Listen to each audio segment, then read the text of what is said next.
Hello ladies, thank you for continuing with us on PEERFEST, and now we are here at raising funds for your business. Raising funds for your business does not mean you are broke or your business is broke. At no point will any business outgrow the need for external funding. Even Facebook, Meta, they are raising funds. Dangote Industries, they are raising funds. Funds for businesses are just like food. We won't say because someone is grown up, they don't need to eat anymore. Your business still needs money. So at different points during the life cycle of your business, there will be a time where you need external funding.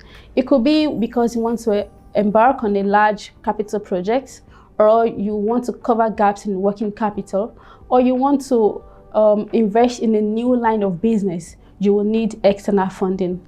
And fundraising is one of the 4 core requirements for an entrepreneur.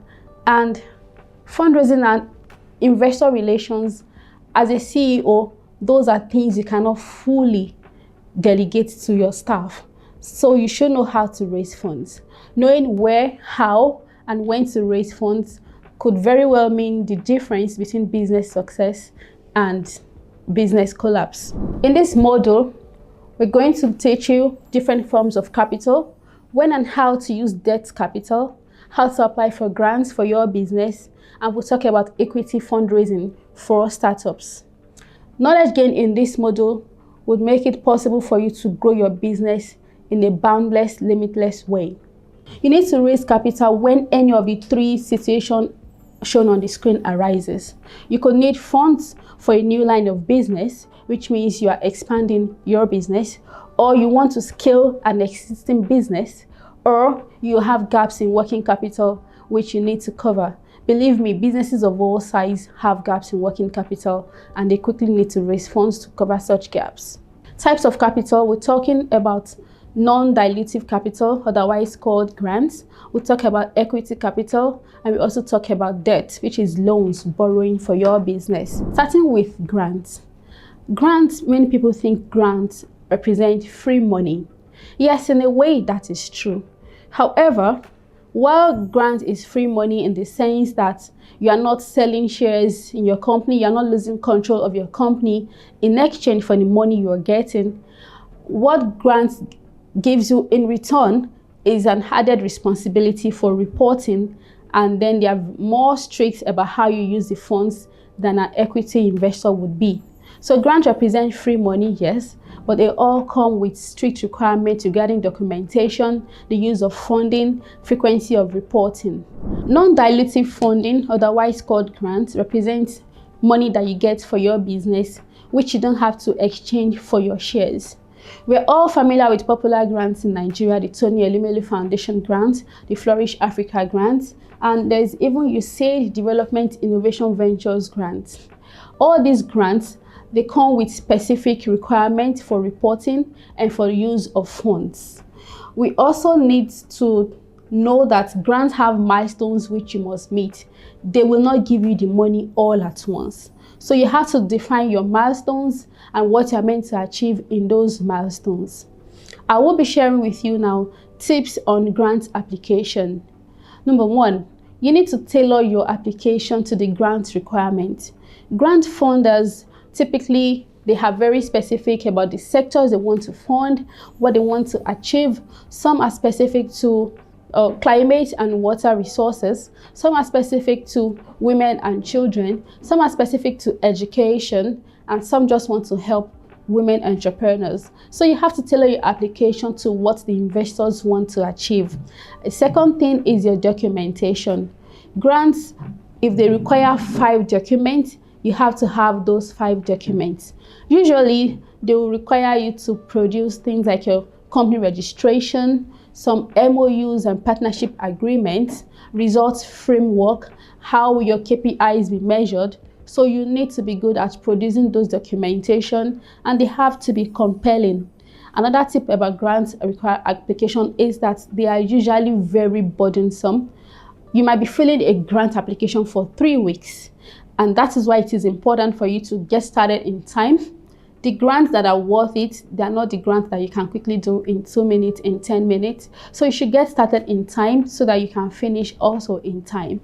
Large grants, we're talking of grants with value $100,000 and above, they almost always require a co-funding from you, which means the grant funders would provide $100,000 and possibly require you as a project owner to come up with 20%, which is $20,000. So that requires deep pockets. Or you could also now talk about financing from other sources. Thank God we are talking about raising funds, which means your grant requires you to also raise funds externally. We'll get to that. The last tip on grant writing, which I want to talk about, is to understand what the funders want. Essentially, they would require you to design a community project, something which can be of benefit to your community, a problem which your business has equipped you to solve and uniquely designed and capable of solving. It probably would relate to the experiences you have gained over the course of doing business, the customers you are serving, are the additional problems which you've identified that segment of the market to be having. So the grant funders essentially want you to design a project that addresses that problem at scale.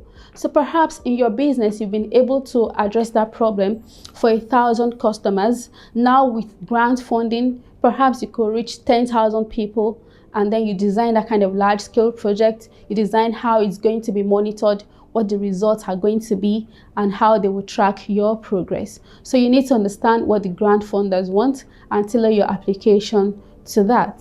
Now let's talk about equity capital. When we talk of equity capital, it means you are selling shares in your company to external investors. Up until now, you might have been the only investor in your company, which means your business growth till date has come from the amounts you've been personally able to put in, and maybe the amounts you were able to raise from family and friends. Your husband gave you capital, your family invested in your business. Now it is time to talk about bringing external investors, and then they will be buying shares in your company. When you issue equity capital, essentially you are giving a slice of your company in terms of ownership and control to another party in exchange for the money which they are giving you to run the business. How do you determine how much of your business to give out to an investor? Many times they are often the one demanding for the percentage they want. You can only determine the amount of money you want to get. So what if an investor asks for 70% of your company, or maybe 90%, and you are only willing to give 30%? Okay, let's make this more practical. Has it mean you want to raise $100,000 from an investor, and you want to give them only 30% equity, 30% ownership and control in exchange for the $100,000? How do you decide how much is good? How do you decide how far to go? I'm sure that many of us watch these shows like Shark Tank, Dragon's Den, and then all the sharks, the dragons make all these offers, and sometimes the founder has to walk away because the shark is simply asking for too much. You know, it's always a problem when the founder feels that they're taking my company away from me. It is important for you to have done the valuation of your business before you approach an investor for money. When you know how much your business is worth, you'll be able to properly put in perspective what the $100,000 translates to. How many percentage of my company would this $100,000 translate to? And that enables you to make a fair and concise valuation of how far you can go in negotiations with your investor. However, a point to consider is this: 100% of zero is zero. Having that money from the investor could make your business go from 0 to 1,000. And by the time you have 50, 60, 70% of that, it's better than having all of a business that is dying. So those are the considerations you put into place when you are raising money from investors. Now let's talk about the documentation you need. Raising money is serious business, and it should be given the seriousness that it deserves. The very first document that you need to get your foot in the door is your pitch deck. We have talked about pitch decks in our previous modules. You may like to revise the material on that. Your pitch deck will get you in the door. It's essentially an abridged document about your business that gives them an overview of what your business is about, what you've achieved so far, and where you intend to go next, in 10 or 15 slides at most. So you have your pitch deck in, the investor is interested, and they've called you for further talks. At this level, what you need now is a term sheet. You should have your term sheet ready. That is where you're going to document the terms of the agreement, the terms of the investment, who owns what kind of voting rights will they have after investing in your company, how much control are you retaining as your original founders, are your shareholding being diluted. All of this will be spelled out in your term sheet. You should also ensure that you engage with experts and consultants along the way. Like I said, the very first thing you need to do is your business valuation. Even if you can do that, it's always better to have a third party value your business. So you would have started with a business valuer. Along the line, you will also need probably to involve your lawyers, definitely your accountants, your tax consultants along the way, because raising money has implications for taxes, for your bookkeeping, and accurate records have to be kept. Now let's go on to talk about debt capital, that is loan. In this part of the world, we have this general perception that loans are bad. You should run away from loans. That is not entirely true. Debt can be both good and bad. It depends on how it is used. You would most likely going to encounter a situation where the option that you have is to obtain a loan. By all means, you should explore this very well before you turn it down. There are situations where even with your own capital, a loan is the best way to go. Let me give you an example. You need money to cover a shortfall.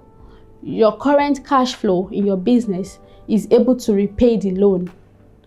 You just simply don't have it all now. Or you have it, but it's for another thing entirely. It's for a future business. You want to be able to take an opportunity when it arises. So you have the cash, you have the assets that could fund the new business or fund the shortfall. But if your month by month, week by week cash flow is able to cover the loan repayment, then you should go for the loan.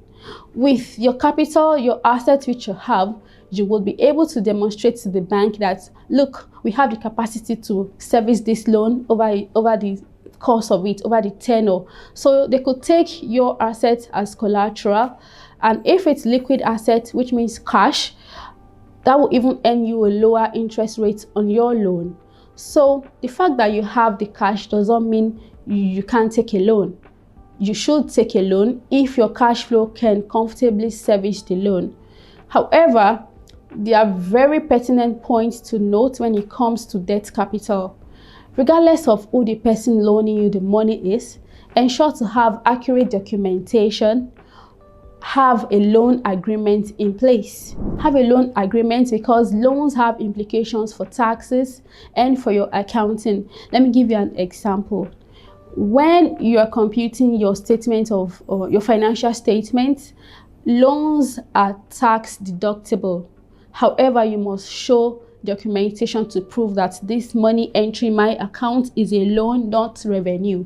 If you can prove to the tax auditor that this is a loan, they will even deduct it from your assessable amount. That's just an example of why loan agreements are important. Another thing to look out for in loan agreements are the clauses, the conditions. Believe me, no matter who the lender is, it's very possible that they have inserted one or two clauses which will be detrimental to the growth of your business in the long run. Make sure you look at it very well. And this is another instance where you need to engage professionals and experts. Have a lawyer look at your agreement. You might not be able to read the fine print word for word, but it is their job to do it, and they're very good at it. They are trained to do this thing. They will explain the clauses to you and ensure that nothing that will be harmful to you in future has been included in what you are signing. Another document to have after you've finished paying the loan, ensure that you are issued a letter of non-indebtedness Always insist on it, even if it means that you are going to pay extra. Let's talk about corporate finance and the important terminologies. We have something called EBITDA. That's an acronym for earnings before interest, taxes, depreciation, and amortization. EBITDA gives us an idea of the strength of the cash flow in your business before anything has been taken out, before you've paid interest, before you've paid taxes, before you've charged depreciation and amortization. These are important things that those who are giving you money, either loans or grants or equity, want to see. And talking of equity, this represents the amount of money which shareholders, the owners of the business, have put in the business. So we may have different sources of funding for your business. You have raised equity, you have been issued grants, you have taken a loan, but at every point in time, a new investor will want to see how much of your own skin do you have in the game. And after they've looked at all the funds in your business, taking away the grants, taking away the loans, what is left shows how invested you are in the business as the owner, and that is called equity. Let's talk of liquidity. Liquidity describes how quickly your assets can be converted into cash. Certain businesses have assets which will be very hard to sell or very hard to convert into cash. And typically a lender looks at this to see that, okay, if you can't meet your obligations, but you are giving me this asset as collateral, are they really convertible? How good they are in terms of collateral quality? And that's what liquidity tells such an investor. So you want to ensure that the type of assets you have is closely matched to the type of funding you are raising. If you are raising long-term loan, please ensure that your assets will endure till then, so that by the time, if the time ever arises for you to liquidate your assets, it won't be a problem for you or for your lender. Net worth. Your net worth is calculated by subtracting what you own from what you owe. You know, it's quite possible that what you own in the business is less than the amount of loan you've taken, especially if a business is not servicing their loan. And that is when we say the bank has taken over. The bank didn't just wake up one day to take over. It's because they have calculated the net worth and seen that our own interest in this business far exceeds what the owners have put in. So your net worth is always the net balance after subtracting what you owe from what you own as the owner. You should also do this calculation by yourself from time to time. It's very important that your net worth does not fall into the negative. Now, ROI, return on investment, is a term that gets thrown around, you know, when people are inviting you to invest in one scheme or the other. Even if it's a genuine business, the first question is, what is the ROI? ROI simply stands for return on investment. It's like saying the premium that you get after you've invested. So in your own case as a business owner, you will be talking about ROI in the sense of equity investors. They want to know how much are they going to get after investing this much in your business. In the example we made earlier about you raising $100,000 and selling some shares in your company for it, the investor is going to ask, what is your ROI? In that sense, they are asking for your historical records. How large a return have you turned? How large returns are your returns on the investment you personally have made so far? Which other investors have made with you before coming to them? So they look at your historical figures. They're going to compare the profits, the net profits in this case, with the amount invested. And every investor already has a target ROI. And if your target is not in sync with theirs, then there's no need to waste your time trying to raise funding from them. Because if you go and promise an ROI that you can't deliver on, it's going to make the job all the more stressful for you. So you know your ROI, which is your net profit over the total amount that has been invested, whether equity or loans or grants, and then you have your figure up there, because those are important terminologies which you will be encountering in the course of raising finance for your business. And we spoke first about valuation. The valuation is where you get started first before you can approach an equity investor, so that you know how fair a share should I give them? How fair percentage should I let go in return for this money I'm raising? So valuation is the process of determining the current worth of a company, an asset, or a liability. There are various ways which you can use to value a business, and it is helpful for you to have regular valuations of your business done, because the value of your business changes as the value of your investment change, price change, market change. So it's very helpful and advisable for you to do this as often as you can, so that you're always able to quote a current figure when they ask you what's your business valuation. So you're quoting a figure that reflects the realities of your business.